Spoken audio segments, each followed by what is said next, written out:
Assalamualaikum warahmatullahi wabarakatuh dan salam sejahtera.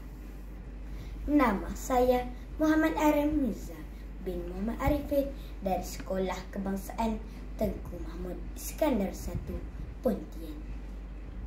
Hari ini saya ingin berkongsi tentang satu isu yang membimbangkan, iaitu bahaya rokok dan vape. Rokok bukanlah sesuatu yang asing dalam masyarakat kita. Walaupun telah lama diketahui bahawa rokok mengandungi lebih daripada 7,000 bahan kimia, termasuk 70 bahan yang boleh menyebabkan kanser. Namun, masih ramai yang terjebak. Antara kesan merokok termasuklah kanser paru-paru, penyakit jantung dan stroke. Malah, asap rokok juga membahayakan orang di sekeliling, terutamanya kanak-kanak dan wanita hamil. Kini, muncul pula satu seram baru, iaitu penggunaan vape. Ramai yang beranggapan vape lebih selamat daripada rokok. Tetapi itu sebenarnya satu tanggapan yang salah.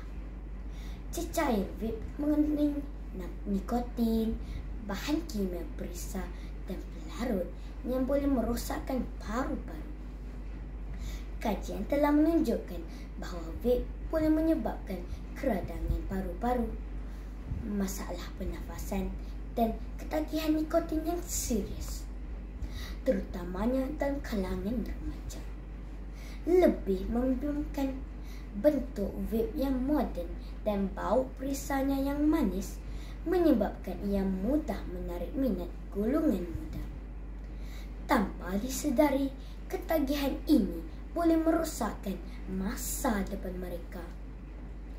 Kesimpulannya, rokok dan vape tidak membawa sebarang kebaikan, malah memudaratkan kesihatan diri dan orang sekeliling.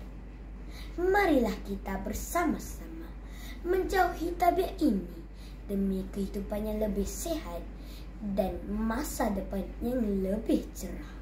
Sekian, terima kasih.